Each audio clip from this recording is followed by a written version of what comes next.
mileage we want. That's based on the lyrics. It doesn't have the message. Unlike the old one where it has storylines, you get to pick bits and pieces to apply to your normal life. Okay. The new one doesn't have that, but it's doing well. Because with the old one, the evolution has been good. Way back to now, it's been good with video and all of that. So I think they are both doing well. So I guess what you're saying is if you have to put the old music and the contemporary music on the scale, the old music will weigh the contemporary music down. Yeah, a little. A little. Yeah. Nice. Nana? As I said in my intro already, I love old music.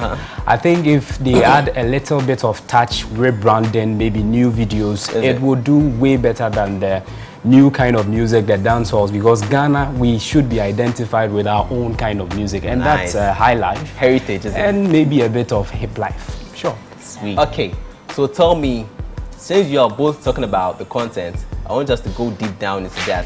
What do you think of the content of old music and the content of the contemporary music and its transition? Okay. With the old one, whenever you look at the videos, you see it has a storyline. Even if you don't understand, you get to tag along the storyline and then pick something out to use. Yeah. But with the new one, they don't concentrate on lyrics. Yeah. They look at the video, the dressing, and all of that. Okay. But I feel the new one should pay attention more to the lyrics, and then it will do fine. Nice. Yeah. Back in the day, A.B. Crenshaw fell foul with the law because of his song that he released, Moses. Is it? So tell me about it. In the old, you see, music was censored. These days, anything goes. Nobody is checking nobody. So today you have music on sex. Nobody checks nothing, and it goes through. But in the past, you find that music has storylines. And so after listening to a song from the old, from Amachi Dede or from Kodwentri, you find that there is story in it. So I would definitely go for the content for the old music. Yeah. I think the new music needs a lot more work. Oh, that's my thought. Yeah. So you're thinking the new music should kind of borrow from the old music? Certainly. Sweet. Okay, that's nice. That's nice. Okay, so now we would like to hear from the industry players what they think about the evolution of music in Ghana. The music that existed before high life music was called the CB music.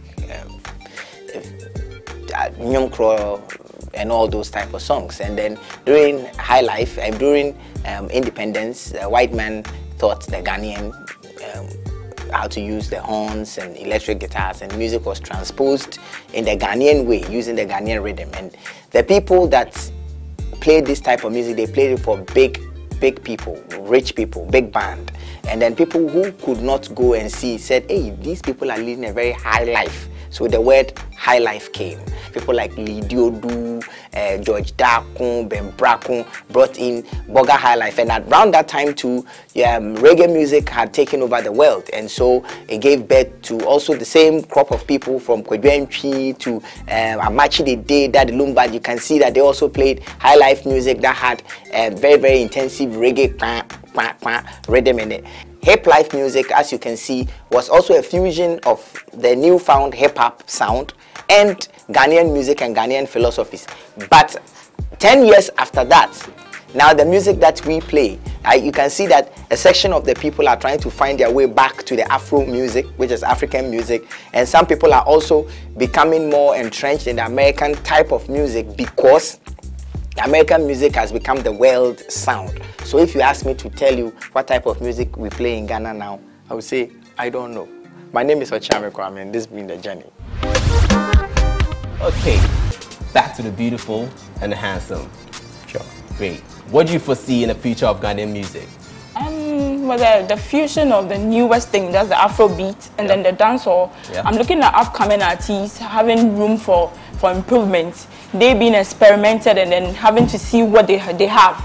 It shouldn't be about people who are seen on our screens, but then the newest people should have that room where they are experimented and then we improve on what they have. And I'm seeing Afro beats having a bright something in the near future. Is it? Yeah, because I like the song Manifest and then Saka, the type of song they do. I like that kind of song, and then I feel that the fusion of the Afro beats and then the dancehall, then Ghana is good to go. Great. Old school. Sure. Tell me about it. I don't know how you feel when you hear songs like "Oh, don't be panning him, Oh man.